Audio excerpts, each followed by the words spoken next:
Hola, voy a dar continuación a la lectura Los brotes de la milpa. Arraigos y desarraigos. Andanzas.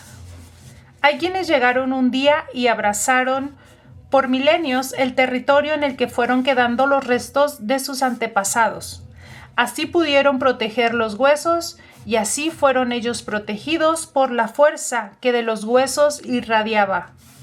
Dicen los que estudian las temporalidades inmensas que en épocas muy remotas avanzaron desde las costas del Océano Pacífico hacia las costas del Golfo de México, hombres que separaron como una cuña a los antiguos pobladores mayenses, de tal manera que desplazaron hacia el norte a quienes vendrían a dar origen a los huastecos, mientras que quedaban hacia el oriente los antecesores de los actuales hablantes de lenguas mayas. Los invasores pertenecían a la familia Mixe-Zoque. Ya establecidos, fueron desarrollando, es de suponer que junto a otros pueblos de la zona, una tradición que abarcó 7 siglos y medio, de 1150 a 400 antes de nuestra era. Ignoramos cómo se llamaron ellos mismos. Hoy les damos el impropio nombre de Olmecas, tomándolo de otro pueblo muy diferente y mucho más reciente que, suponemos, así se denominó. Los hoy famosos Olmecas se distinguieron no solo por sus construcciones y sus artes, sino por la influencia que tuvieron sobre los otros pueblos, algunos de ellos muy distantes. No puede hablarse ni de conquistadores, ni de civilizadores, ni de difusores de credos. En forma extraña, su herencia fue de símbolos, de estilos que recibieron los otros en sus mercancías suntuosas para tomar de la cerámica o de las piedras verdes aquellos diseños que remitían a una visión del cosmos que compartían desde mucho tiempo atrás gentes aldeanas de un extensísimo territorio, pertenecientes a varias familias lingüísticas, visión que habían conformado en común durante su larga convivencia secular.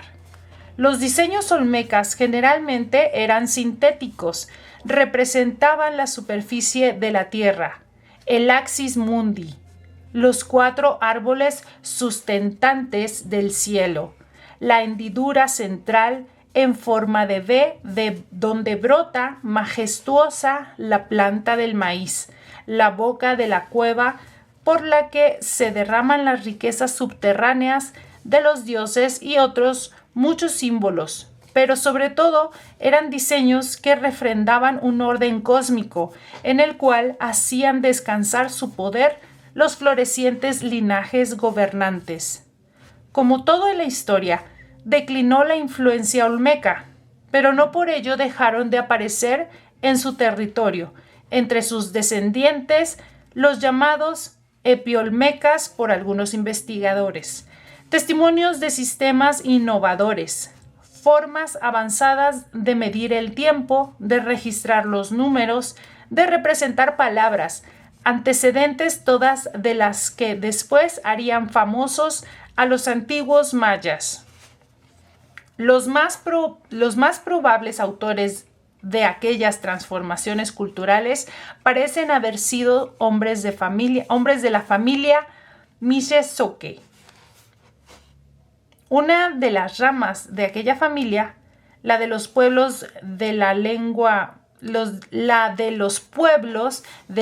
zoque, se había asentado en la parte oriental del territorio, en colindancia desde entonces con los mayas.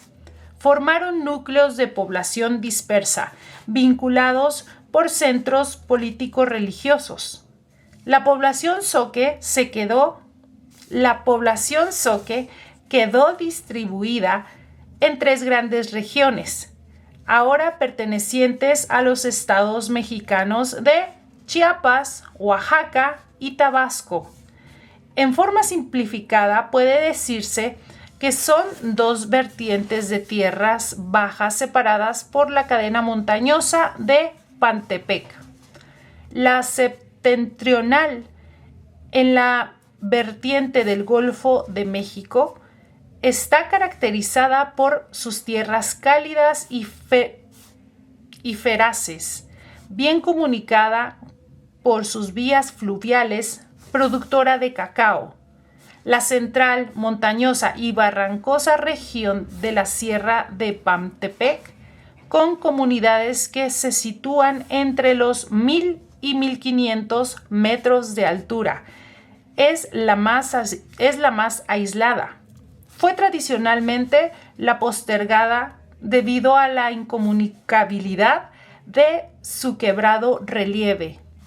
La calidad del suelo y el rigor de su temporada fría la hacen pobre en sus cosechas.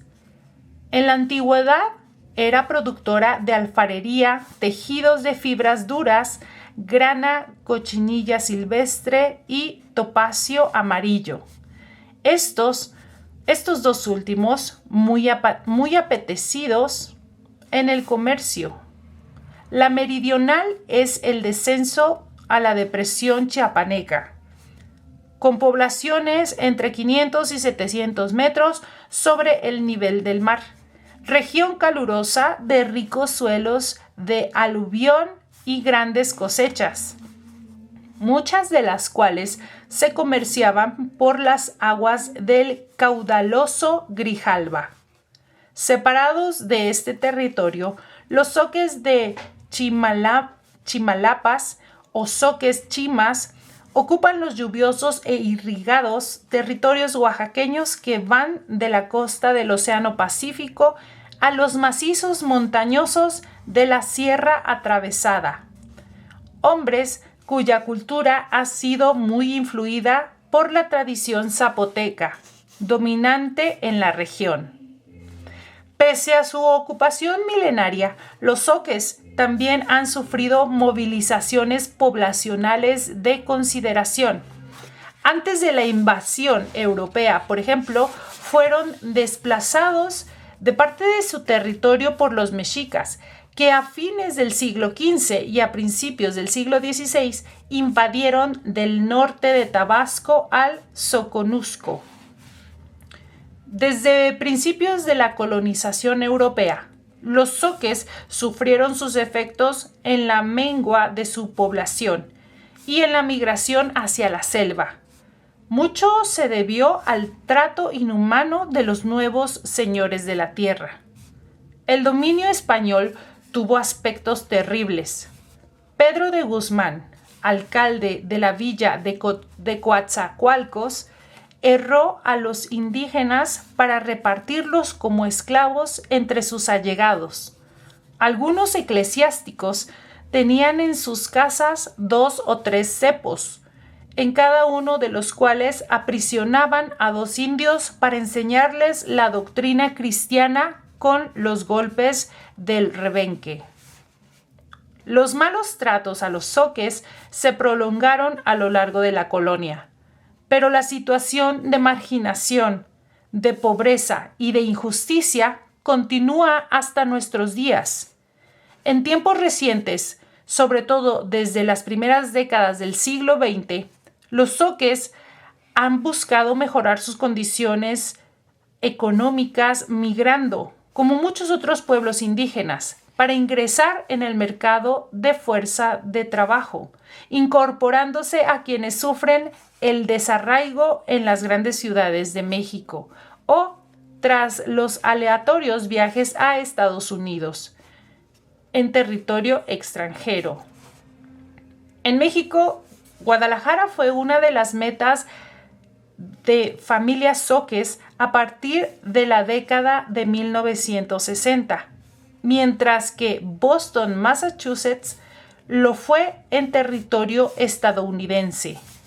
La construcción de presas hidráulicas y pozos petroleros también ha motivado importantes movimientos de población. Sin embargo, la migración más dramática en la historia reciente de los zoques fue la provocada por la erupción del Chichón, volcán ubicado en los límites de la región septentrional y el montañoso centro de Chiapas.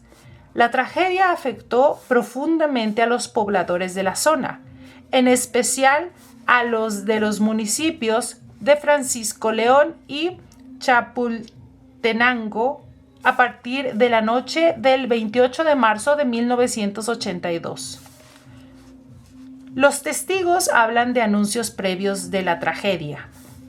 Los frecuentes temblores, la caída de azufre y los daños causados por este en las milpas habían alertado a los pobladores de sus cercanías.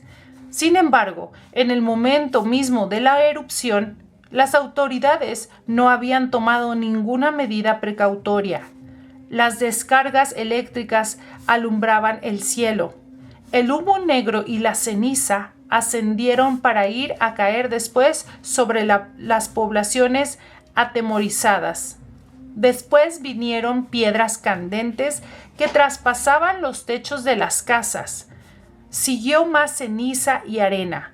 Muchas casas empezaron a derrumbarse bajo el peso de la carga.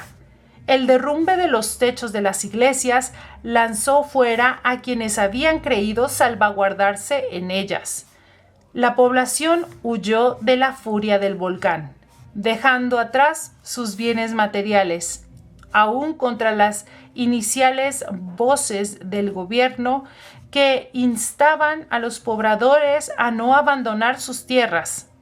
El área de mayores daños comprendió unos 300 kilómetros cuadrados. Fueron arrasadas alrededor de 100,000 hectáreas de cultivo y destruidas por la lava y la ceniza más de 50 comunidades. Se calcula que hubo 20,000 damnificados y fueron muchos los fallecidos en el desastre. Tras la tragedia, los afectados buscaron nuevos acomodos. Muchos encontraron sitios seguros en el mismo territorio chiapaneco, aún en lugares que tradicionalmente no eran propios de la etnia. Otros migraron a ciudades distantes, entre ellas a Guadalajara, donde muchas familias habían encontrado hogar desde hace tiempo atrás. En la concepción mítica, el Chichón es habitado por la anciana Piahuachohue. En términos más apropiados, puede decirse que el volcán mismo es la vieja, o que la vieja es el alma del volcán. La naturaleza antropomorfa de Piahuachohue varía a lo largo del día. Durante la mañana es joven, a mediodía ya ha alcanzado la edad madura y en la tarde es una anciana canosa que tiene que caminar estribando un bastón. Su carácter no siempre ha sido violento. Su ira nació de una decepción amorosa, a partir de la ofensa que le hiciera su amante. Abu o Anuku, que era el jefe de todos los Abu de Chapultenango, según algunas versiones, Abu le ofreció matrimonio y ella aceptó con la condición de que construyeran una alberca para bañarse juntos. Ya en el baño, la mujer le propuso a su novio la construcción de otra alberca mayor, aunque tuvieran que inundar uno de los pueblos vecinos. El proyecto de construcción de Piahuachohue era tan ambicioso que su alberca sería el mar. Abu recapacitó, pues encadenó sus razonamientos hasta llegar a una última consecuencia. La intención inmediata de su novia era que los hijos habidos en el matrimonio extrajesen del mar sal y camarones.